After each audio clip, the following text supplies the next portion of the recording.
que estamos siguiendo la serie Josué 20-24. No. Hechos 20-24. Y le pusimos el título Atrevidos. Yo digo, ¿qué pensará la gente con esto de atrevido? Porque la palabra atrevido tiene una tendencia negativa. Qué atrevido, ¿no? Pero lo queremos darlo para el otro lado.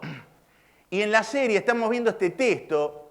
¿Por qué? Hechos 20-24. Porque acá Pablo decía que él no hacía caso de nada. Ni de la envidia, ni del recibo del sueldo del otro, ni todas las cosas que estuvimos viendo. No prestaba atención, dice, a esas cosas pequeñas, menos las cosas del pasado que nos han hecho otros.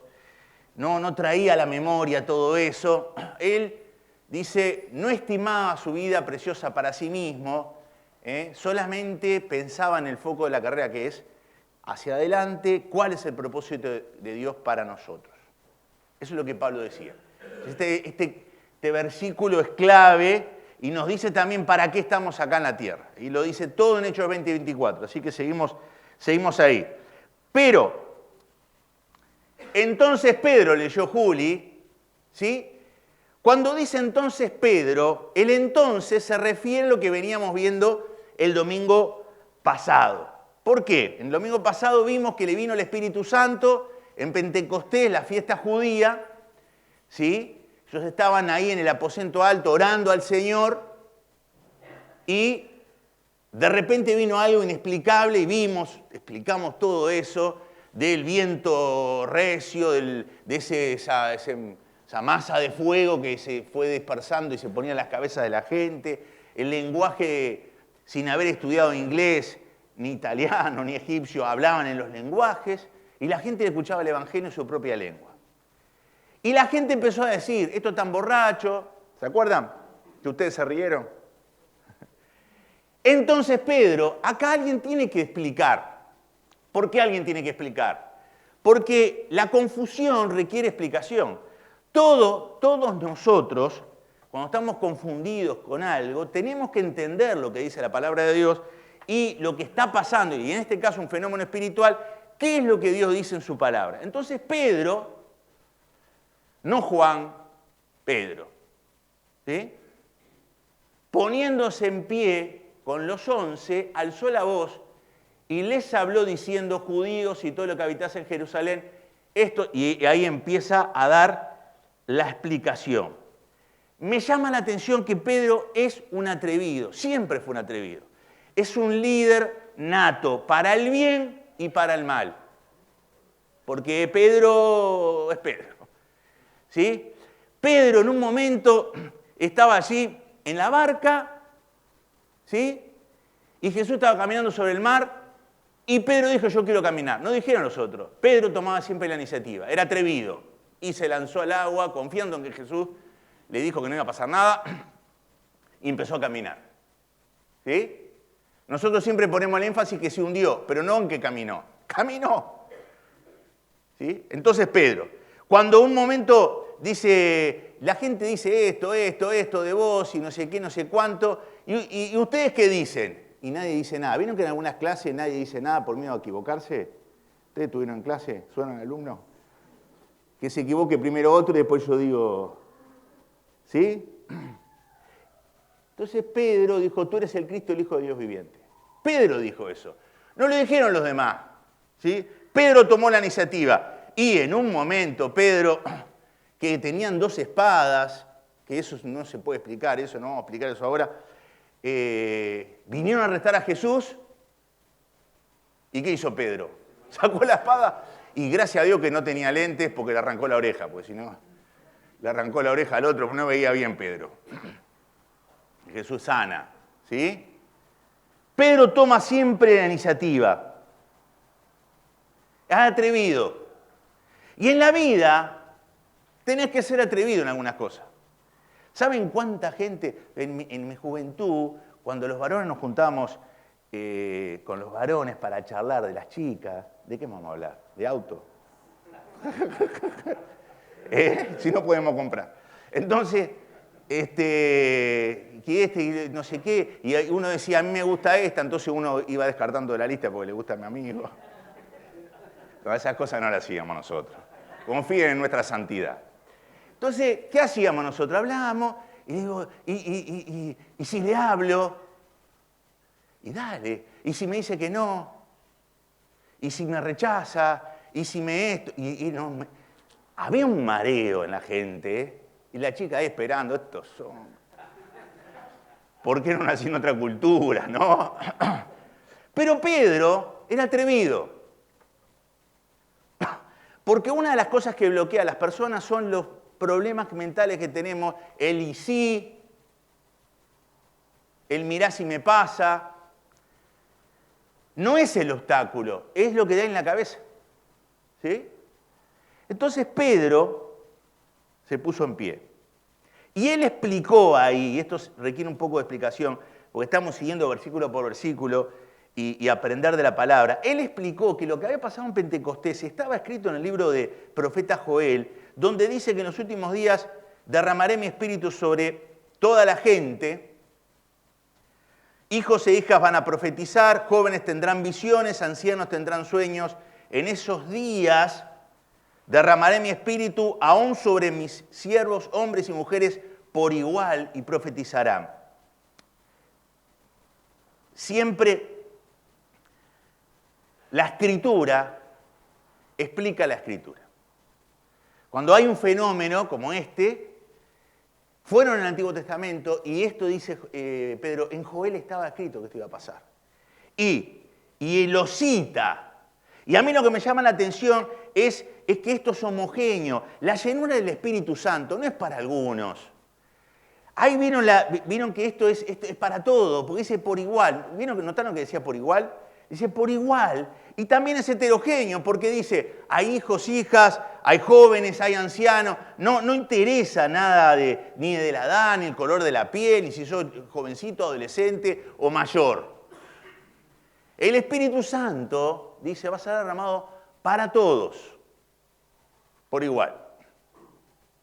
Quiere decir que si nosotros nos hemos convertido a Cristo y tenemos el Espíritu Santo, y hablamos el domingo pasado de ser lleno del Espíritu Santo y pedírselo, y creer que lo va a dar, tenemos la capacidad de Dios para ser atrevidos en aquellas cosas que Dios quiere que nosotros seamos atrevidos. ¿Quién dice amén? Entonces, todos van a profetizar. Y dice, y subrayo, hombres, mujeres, por igual. No es que a uno el Espíritu Santo le da para acá, a otro menos, no, por igual. Y haré maravillas en los cielos. Y dice que va a haber cosas sobrenaturales. Cuando se acerca hasta el día, dice, grande y glorioso, Pedro explica, basado en Joel, que van a haber cosas sobrenaturales en la naturaleza y en la vida de los cristianos, y vamos a ver cosas sobrenaturales. Lo dice el profeta Joel. No hay exclusividad, entonces, del Espíritu Santo. La nacionalidad y la raza, dice Pablo, la religión, la educación y la posición social, que es lo que divide a los seres humanos en el día de hoy, carecen de importancia, nacionalidad, raza, religión, educación, carecen de importancia en esta vida nueva. Lo que importa es que Cristo es todo y están todos los que tienen a Cristo. Lo recibieron. Entonces carece de importancia todo lo demás. Y seamos llenos del Espíritu Santo, vamos a hablar salmos, himnos y cánticos espirituales y explicarán las maravillas de Dios. ¿Por qué? Porque acá está hablando Pedro de que Hechos 1:8 habían recibido la gran comisión, el aspecto central de los cristianos, que es ser de influencia en todas las naciones y predicar el Evangelio, y que el Espíritu Santo vino para darles una calidad de vida que no tienen los que tienen el Espíritu Santo, que no la tienen los otros, que nosotros la tenemos porque tenemos el Espíritu Santo, que ningún obstáculo mental es real para el cristiano, ¿se entendió? ¿Sí? Ni para buscar trabajo, ni para cuando sos jovencito ponerte de novio, ni para nada. No hay obstáculos mentales. Todas esas cosas hay que dejarlas en la cruz porque tenemos el Espíritu Santo y tenemos que ser atrevidos en aquellas cosas que Dios dice que yo tengo que hacer. ¿Sí? No calcular tanto, sino avanzar más. Y hablarán las maravillas de Dios. Dice la palabra allí que debemos salir de la normalidad. Una persona, algún día vamos a hablar de eso, el cristiano tiene que ser anormal. Sé que usted le dice en el tránsito a una persona esa palabra, por no decir que le dice otra, y cuando yo venía para acá uno me quiso pasar por la derecha y se cerró así. Yo no le dije nada porque venía al templo. ¿Pero usted le diría algo? Algunos le dicen anormal, eso es por decir algo. ¿Qué quiere decir con eso? Anormal es que es el que sale de la norma. La norma, ¿cuál es la norma? No norma que está acá. La norma son todos los grises. La secretaria. Son todos los grises que no avanzan, que están atados ahí, que dicen no, y si fracaso, y si no me sale, y mirá si no sé cuánto, y en el matrimonio pasa esto también, no me animo a decírselo porque capaz que se enoja, todas esas cosas que están en la cabeza, ¿sí? Son los grises.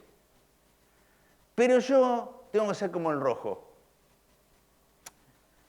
Todos nosotros tenemos que avanzar en las cosas que Dios quiere que avancemos. Por eso. Y predica allí Pedro, entonces Pedro predica saliendo de la problemática del primer escalón. ¿Cuál es el primer escalón? No puedo hacerlo. Sí, la Biblia dice que sin Cristo nada podemos hacer.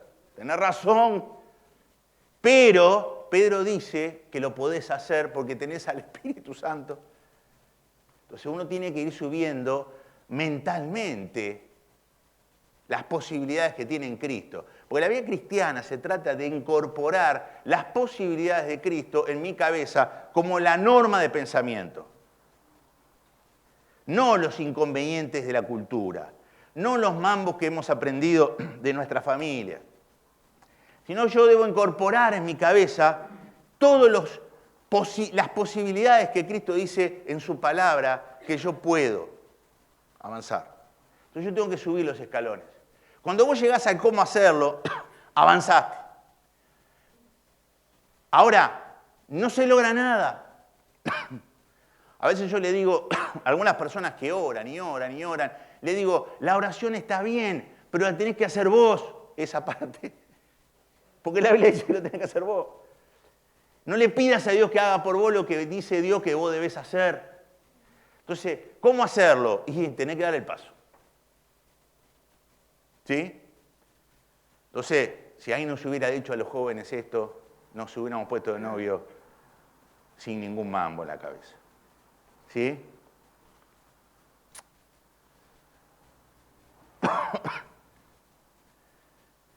Todo aquel que invoca el nombre del Señor será salvo. ¿Qué es el Evangelio entonces? Dice Pedro.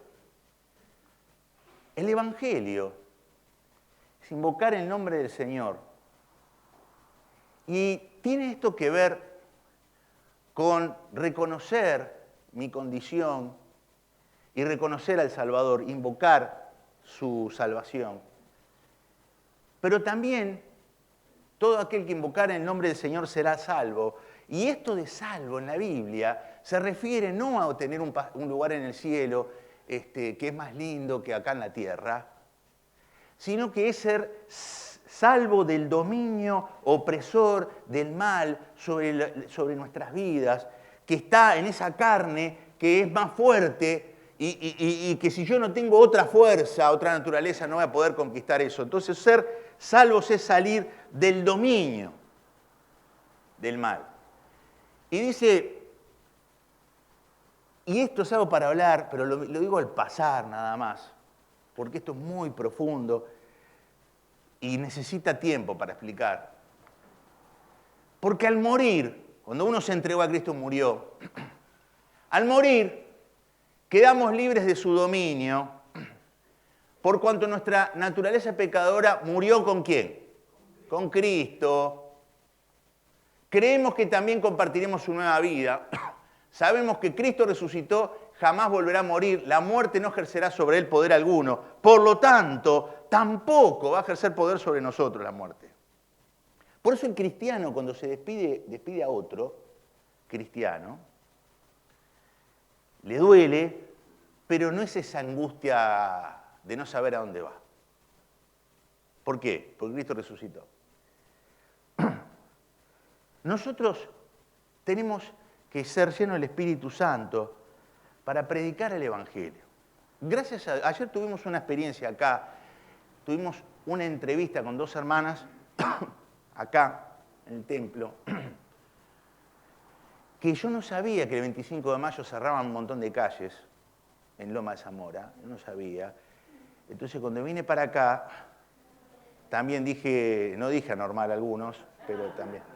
No puedo decir nada porque voy a predicar el Evangelio a una persona. Pero intenté ir por Colombia y tuve que llegar hasta casa, volver para llegar. Pero estaba todo cerrado. Y la chica estaba acá, amiga de 2 hermanas. Primera conclusión, mucha gente no viene a Cristo por malos ejemplos de otros cristianos. Eso lo vimos ayer. Yo no voy a defender a los malos ejemplos, pero eso pasó. Entonces la persona que ve malos ejemplos de gente que es incoherente, ¿sí? Dice, si esto es Cristo, yo... Pero nosotros le hablamos del Evangelio, a pesar de esos malos ejemplos, y le preguntamos a la persona, y bueno, ¿cómo nos vamos de acá? Y yo me quiero ir con Cristo en el corazón. Eso fue literal, ¿eh? Y oramos para recibir a Cristo, nos emocionamos. Porque todo aquel que invoca el nombre del Señor será salvo. ¿Y por qué querés a Cristo? Porque quiero ser mejor persona. El Cristo la salvó. Ahora, vos que estás sentado ahí, también sos capacitado por el Espíritu Santo para hacer eso en la vida cotidiana. Porque estamos acá para eso. Porque estamos acá para cumplir la misión, la gran comisión. No estamos acá para pasar un momento en un culto, nada más. La reunión sirve para motivarnos, para un montón de aspectos, pero tenemos que estar. Ayer hablaba con una persona, yo sé, me invitó a comer, yo le digo para la envidia de ustedes, porque hablando de la envidia, que habló el hermano allá, dice, compré una trucha. ¿Sabe lo que es una trucha? 45 cuotas creo que la compró, ¿no? Te quiero invitar a comer. ¿Tenés algo el sábado de la noche? Nada. ¿Usted qué haría? Si estaría ocupado, disculpame, suspendemos. Saqué una foto para ponerla en la heladera, como recuerdo. Entonces me estaba hablando, cristiano también, me estaba hablando de que por qué la iglesia donde él está no... Entonces le decía, mirá, las iglesias se desarrollan cuando los miembros predican el Evangelio de la vida cotidiana. Cuando sus miembros vienen y solo cantan, y saludan, y se aman, y se saludan, y se abrazan, y que es lo que yo espero que pase cuando termine la reunión conmigo. Amén.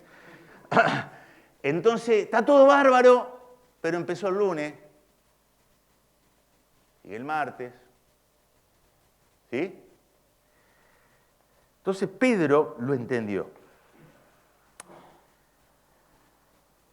Escucha, dice pueblo de Israel, y habla de Jesús sin miedo, porque nosotros hablamos de Jesús y tenemos miedo a que alguien se burle. En este caso era si lo llevaban preso y lo mataban o no. Estamos hablando de 2 cosas diferentes. Y Pedro se para sin miedo y habló de Jesús, que hizo milagros y todo eso. Y dice, el versículo 23 de Hechos 2, Dios sabía lo que iba a suceder y su plan determinado. Es decir, empieza a hablar de ese plan determinado, de que Dios había predeterminado mi salvación antes de la fundación del mundo.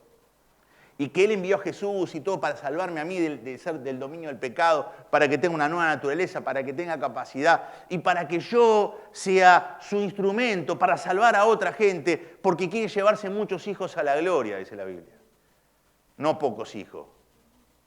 Entonces yo soy parte de ese proceso y en ese plan determinado hay otra gente que está ahí, que arranca como esta chica, enojada con los malos ejemplos de los cristianos, pero que dentro de su corazón tiene necesidad espiritual, y no nos quedamos con el primer rugido de león que tuvo, para alejarme de la jaula, sino que seguimos charlando, hasta llegar a la necesidad de su vida, y compartirle del Señor. ¿Por qué? Ese plan determinado, yo estoy metido ahí. Te guste o no, el plan determinado. Dios lo liberó de los terrores de la muerte y lo dio la vida para que ese plan se culminara. Y luego habla del rey David, explica con la escritura y habla del rey David, de que el rey David profetizó y menciona el Salmo 16, donde dice que el rey David ahí habla de la resurrección de Cristo, léanlo después. Entonces, dice, viendo anticipadamente a la resurrección del Mesías, David habló de eso. O sea, el Antiguo Testamento esperaban a este Mesías que nosotros hemos conocido. Ellos se miraban hacia adelante y nunca lo vieron. Nosotros miramos para atrás, ya está. Entonces ahí está, dice que fue exaltado a la diestra. Y por eso dice, porque Cristo ascendió a los cielos, el Espíritu Santo se derramó sobre los cristianos y les dio poder. Pedro dice todo eso. A este que Jesús, a quien ustedes crucificaron, Dios lo ha hecho Señor como Mesías. Y esto es clave en el Evangelio. Jesús es el Señor. Esto es lo que hay que predicar. No hay otro Señor, y eso habló Cristian también. Él es el dueño de mi vida, de mis bienes, de mi tiempo. Él es dueño de mi tiempo, yo no soy el dueño. Él es dueño de todo lo que tiene que ver con mi vida. Y yo lo único que tengo que hacer es administrar el tiempo, el dinero, los recursos, mi salud, todas esas cosas para cumplir el plan determinado.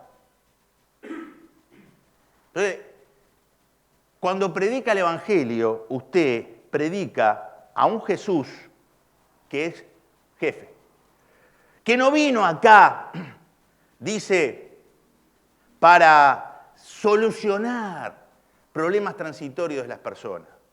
Vino acá para dominar con amor el corazón de las personas. Entonces, cada uno de ustedes debe arrepentirse de sus pecados y volver a Dios, ser bautizados en el nombre de Jesús, dice Pedro, para el perdón de sus pecados y recibirán el regalo del Espíritu Santo. Entonces es un Señor que quiere gobernar y un egoísmo que tiene que morir.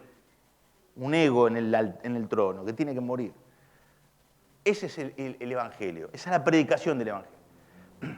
Yo le compartí, yo siempre hablo con el kiosco que tengo enfrente del trabajo, le comparto los mensajes, le mando, hablamos y todo lo demás. Entonces salió un video, el primero de los videos que salió sobre las parejas que mandamos, le mandé ese video y cuando voy a pedirle cambio, porque yo siempre voy y le pido cambio, como excusa para charlar, entonces le pido cambio y dice, che, ese video que vos mandaste, y yo tengo 50 años de casado. Dice, no puede ser que haya egoísmo en el matrimonio. Dice, vos sos un extraterrestre. Le digo. Entonces me predica a mí. Vos tenés que pensar en el gusto. No viene para que me predique, le dije. Entonces vos tenés que pensar en el gusto. Si tu señora se mete con tu gusto, ahí empiezan los problemas. Entonces me empezó a confesar, bueno, ¿para qué le pasé el mensaje? ¿O no? Pero en realidad es verdad. Yo estoy pensando en el bien del otro y no piso al otro con mis exigencias. Y la otra persona, si los dos pensamos así y se mata el egoísmo, evidentemente va a salir mejor la cosa. Ahora, te falta Cristo, porque Él tiene el ritualismo de la religión oficial. Pues le falta a Cristo. Y eso es lo que decía Pedro. Jesús es el Señor y Él vino acá para dominar, gobernar el corazón de las personas. Dice que la gente se compungió y le dijo, ¿qué haremos? A Pedro. Y mi oración es que nosotros tengamos ese poder y autoridad para que la gente nos pregunte, ¿qué tengo que hacer? no que yo lo tengo que convencer con argumentos, sino que el poder del Señor toca. ¿Por qué? El evangelismo nunca pareció un problema en el Nuevo Testamento. Esto es, uno no encuentra a los apóstoles urgiendo, exhortando, reprendiendo, planificando, organizando programas evangelísticos. No está eso. El evangelismo sucedía. Porque ellos caminaban, y vamos a ver un domingo cuando iban Hechos 3, cuando ellos iban a un lugar y empezaban, y ahí hacen las cosas. Emanaba naturalmente de la comunidad de creyentes como la luz emana del sol. Era automático, espontáneo, contagioso y continuo. ¿Por qué? Porque el Espíritu Santo los llevaba y se dejaban usar por eso. ¿Sí? Ahora, esta generación requiere la búsqueda del Espíritu Santo, el abandono de las idolatrías contemporáneas, donde ponemos a Jesús como una tarjeta de crédito, Mastercard, para que me dé lo que yo quiera. Y esta generación que está volviendo al egoísmo, donde Cristo ya murió por mí para matar ese egoísmo, mete a Jesús como el pasaporte al cielo, la Mastercard de oro, y yo me enojo si Jesús no me da eso que le pedí. Eso no es cristianismo. Eso es la generación que está viviendo un pseudo-evangelio. ¿Sí? Distorsiona la bendición de Dios, tuerce el propósito, cree que todo gira en torno a él o a ella y se endurece el corazón. Esto se lo saqué al estado de una hermana, donde Francis Chan, que escribió un libro sobre el amor revolucionario, no hay mayor fracaso que tener éxito en las cosas que no importan en la eternidad. Era tremendo, pero qué verdad. Invertir la vida, dice, exitosamente, es ser atrevido en invertirla en aquellas cosas que duran y no que perecen. Porque ya estamos muertos, porque tenemos una nueva naturaleza, porque tenemos el poder del Espíritu Santo, porque tenemos la gran comisión, ya hemos dicho todo eso. Entonces hay que invertir.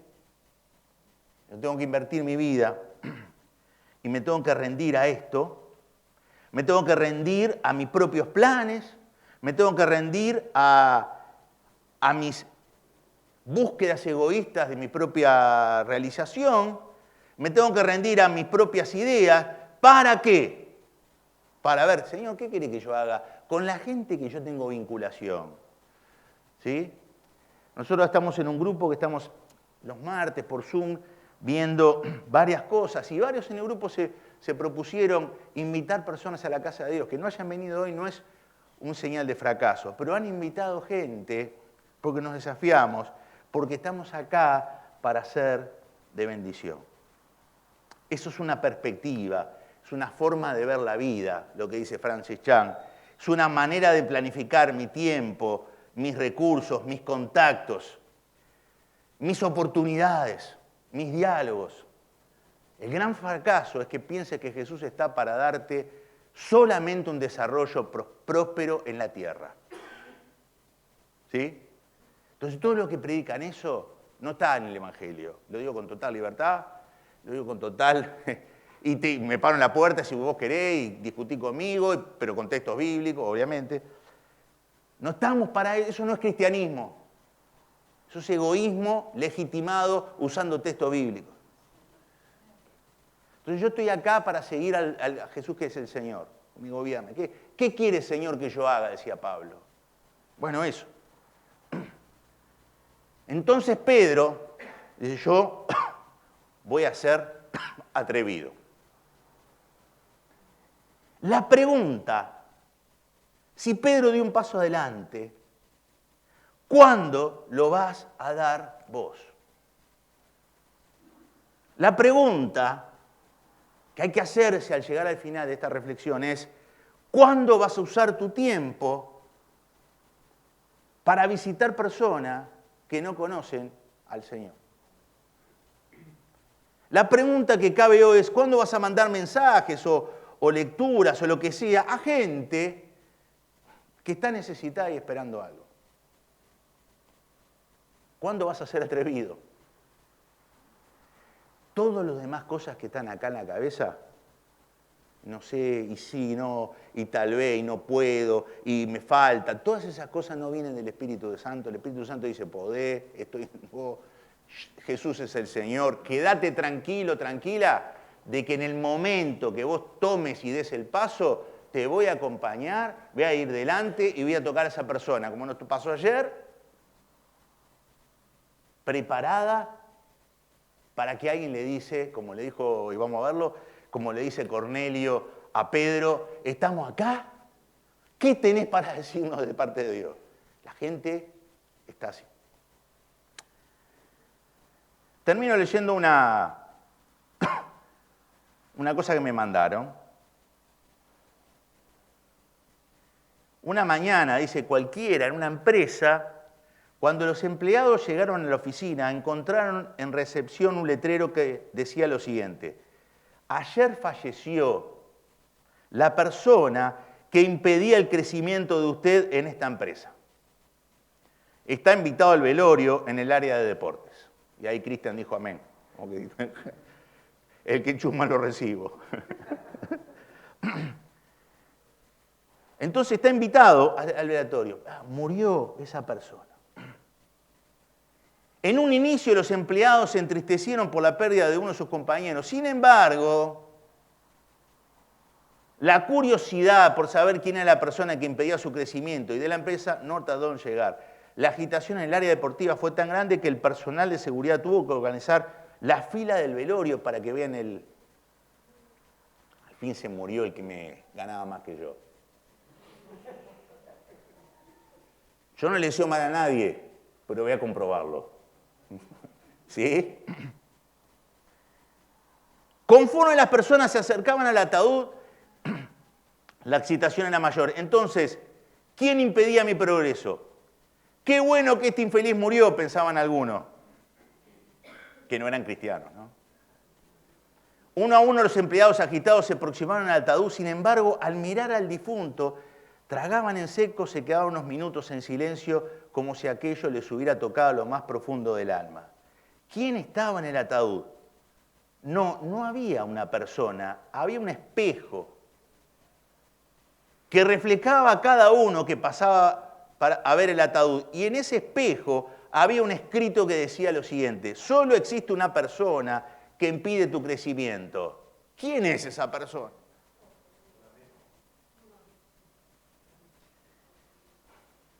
La única persona que puede hacer algo soy yo. Aunque lo haga el otro.